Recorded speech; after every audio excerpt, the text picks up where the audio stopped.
观众朋友、网友朋友，大家好，我是付前少。最近，美国福布斯杂志网站报道了美国智库2049计划研究所的一位所谓的军事专家易思安的文章。那么，这个易思安呢，他所发表的这个论文可以说是相当奇葩。他在研究报告中声称解放军攻台可能的规模和激烈程度超乎人类的理解力。他说，两岸万一冲突，规模呢将超级的大。如果解放军攻台要有任何的获胜机会的话，有可能必须动员多达200万的部队，还有搭载数十万海军的几千艘军舰。那么大陆的攻台部队在历经反舰弹雨后，接着将面对50万蓄势迎战的台湾部队和海军陆战队。那么这么一个规模，双方交战的部队就要达到250万。首先靠谱吗？那么这个所谓的美国智库所提出的这个观点，让人感觉他们又回到了二战。他们认为呢，中国大陆需要动员200万的兵力，而台湾地区呢，也可以出动50万的兵员。比较有意思的是，在此报告里呢，他并没有提到美军的参与，美国能出多少兵？由于这个智库背后的金主是台湾，那么炒作解放军攻台的规模，主要想表达这么几个意思：一个呢是台湾地区的军队仍然具有比较顽强的抵抗意志，而且呢人员数量呢也还不少。其实目前台湾地区的总兵力只有21.5万人，常规作战兵力未来呢有可能会裁减为15万人左右。那么动员50万人参战，那么意味着他的后备役将大量的参与作战行动。而且呢这还不算，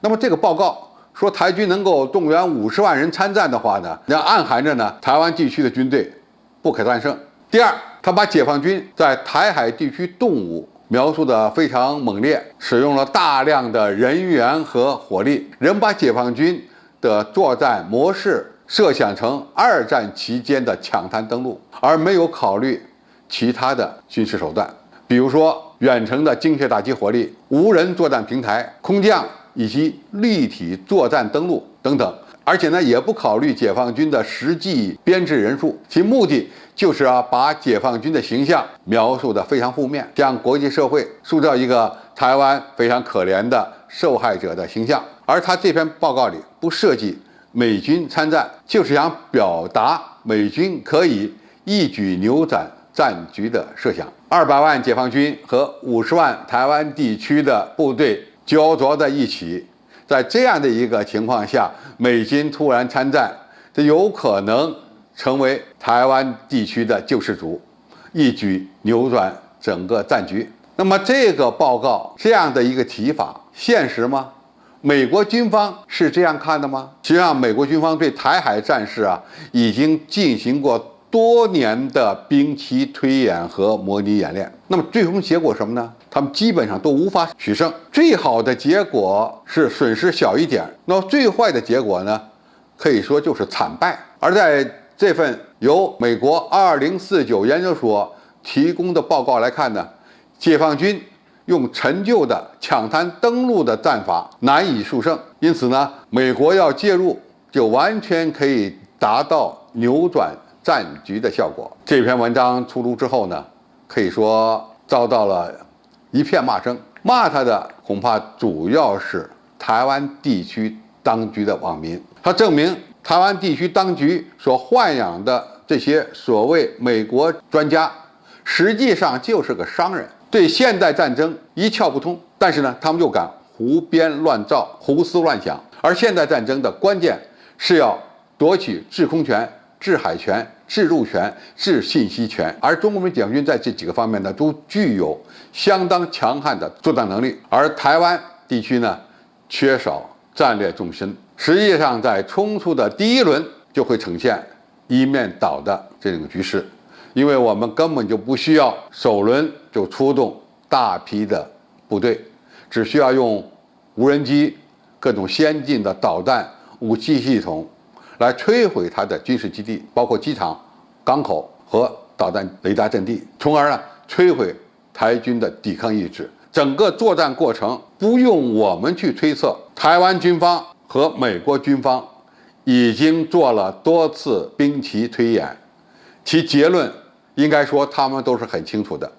首先，台湾地区即使动员50万兵力，也阻挡不了中国人民解放军解放台湾武力统一的军事行动。其二，美国军方敢不敢武力支援台湾，甚至呢，他敢不敢口头对台湾地区的军队表示支持，这恐怕都是要打一个大大的问号的。美国军方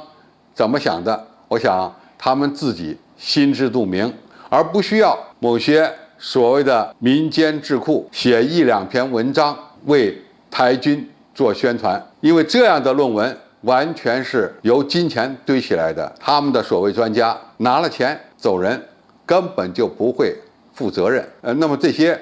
企图依靠美国的力量以武拒统的台独分裂分子，应该心里明白，最终的结果，中国人民解放军的警告是有效的。那么以武拒统的下场是什么？实际上应该非常清楚。即使动用50万的兵力，最终的结果呢，也是会被打得头破血流。正确的方式是回到和平统一的道路上来，这才是海峡两岸人民之福。好，今天介绍就到这里，谢谢大家收看。感兴趣的朋友，我们可以在下面的留言区留言交流讨论。我们下期再见。